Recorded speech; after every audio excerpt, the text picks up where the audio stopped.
তো বন্ধুরা আমি আবারও আয় পড়ছি তোমরা লোকে আরেকটা ভিডিও শেয়ার করতাম, তো ভিডিওটা লাস্ট পর্যন্ত দেখতে থাকো।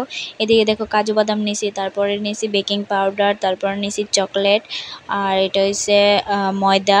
তারপরে দেখো যে এই যে মেশিনটা দেখতে পাচ্তেছো, এই মেশিনটা আমি ফার্স্ট টাইম ইউজ করতেছি। এটা অনেক দিন আগে কিনা হয়েছিল, আজকে থেকে 2-3 বছর আগে কিনা হয়েছে, কিন্তু এটা দিয়ে এখনো পর্যন্ত ইউজ করছি না। তো এটা দিয়ে আজকে ইউজ করুম।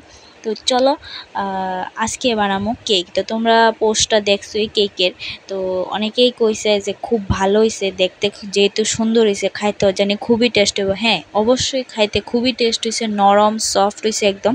তো চলো ক্রিম ছাড়া কেক কীভাবে বানায় ঘরের মধ্যে, তো এটাই তোমরা লোক আজকে শেয়ার করুম। আর এই কেকটা আমরা ফার্স্ট টাইম বানাইছিলাম, আমরা অনেক আগে থেকে এই কেকটা মানে খাই, বা কোনো ধরো 31 ডিসেম্বর যায় এই কেকটা বানাই, তারপর ধরো কি ওর বার্থডে গেলেও এই কেকটা বানায় নিয়ে এসে সারপ্রাইজ দিই। তো খুবই ভাল লাগে খাইতে, কেকটা টেস্টও লাগে ক্রিম ছাড়া কেক।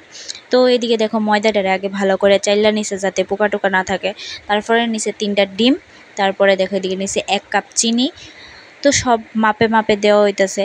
তো তোমরা যদি এত সফট নরম কেক ঘরে বানিয়ে খাইতেছ, মাত্র 30 মিনিটের ব্যাপার, খাইতেছ, তাহলে অবশ্যই ট্রাই করে দেখো। তো এদিকে দেখো কাজু বাদাম ডিজে নিয়েছিল, এই কাজু বাদাম ডিরেও একটু গুঁড়া করে দিছে, তারপরে দিয়ে দিছে এদিকে একটু গরম মশলা, চাইলে দারচিনিও দেওয়ান যা, একটু গরম মশলার গুঁড়া ছিল, গরম মশলার গুঁড়া দিছে, তারপরে দিয়ে দিতেছে 3টা ডিম।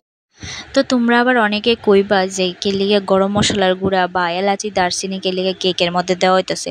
তো আসলে ডিমটা যে দেওয়া হয়, এই ডিমের স্মেলটা যাতে না করে তার লিগেই এলাচি দারচিনিটা বা গরম মশলার গুঁড়া থাকলে এটা দেওয়া হয়। তো এদিকে দিয়ে দিতেছে তারপরে বেকিং পাউডার, তারপরে দিয়ে দিতেছে সাদা তেল 1 কাপ। তো সব কিছু কিন্তু পরিমাণ মতো দিতে লাগে, আন্দাজির উপরে কিছু না, সব কিছু পরিমাণ মতো দিতে লাগে। তারপরে দেখো এদিকে গরম জল কইরা চকলেট টিরে ভিজাই দিতেছে, কারণ চকলেটটি একটু নরম না হলে দেওয়ান যেত না। তো এদিকে যে বিচি বিচিটি দেখা যাইতেছে, এটি মনে করছিলাম আমরা সাগু, তো আসলে এটি মনে হয় চকলেটেরই কিছু। তো যাই হোক চকলেটটা গুললে সেটা দিয়ে দিছে, তারপরে দিয়ে দিছে পাউডার দুধ।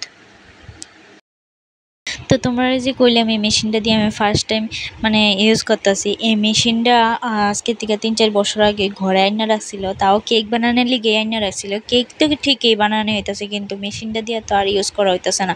তো যাই হোক, যেহেতু আজকে একটা কেক বানানোই হইতেছে, তার লিগে আমি মেশিনটারে বাই করে সেটা আমি এটারে ইউজ করতে লাগলাম। তো ভালোই লাগছে মেশিনটা ইউজ করে, সেটা প্রথমবার। তো আমি তো আর সুইচ টুইচ খুঁজে হইতেছিলাম যে কোন দিকে যে এটা অন করে বা কোন দিকে অফ করে, কিছু হইতেছিলাম না। তো এটারে মানে দেখতে পারলাম, আচ্ছা এটা অনও হইলো, তো মেশিনটাও শব্দ করলো। তো যাই হোক এটাও হইতেছে সুন্দর করে সেরা, আর দেখতে কিন্তু খুবই সুন্দর হয়েছে।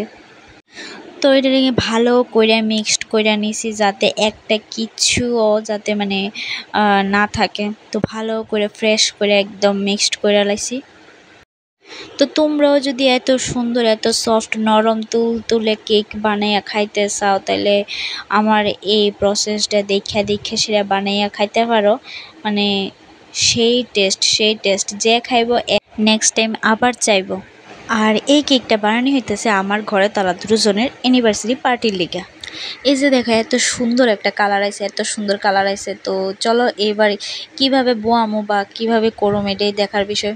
তো এই যে এদিকে একটা সসপ্যান বয়ে দিছে, তো সসপ্যানটার ভিতরে একটু তেল দিয়ে দিছে। তো তেলটা একটু ভালো করে সাইডে দিয়ে তারপরে মাঝখানে জায়গাটা একটু ভালো করে লাগাই দিতে লাগবো, তো যাতে পুরা না লাগিয়ে জায়গা নিচে দিয়া।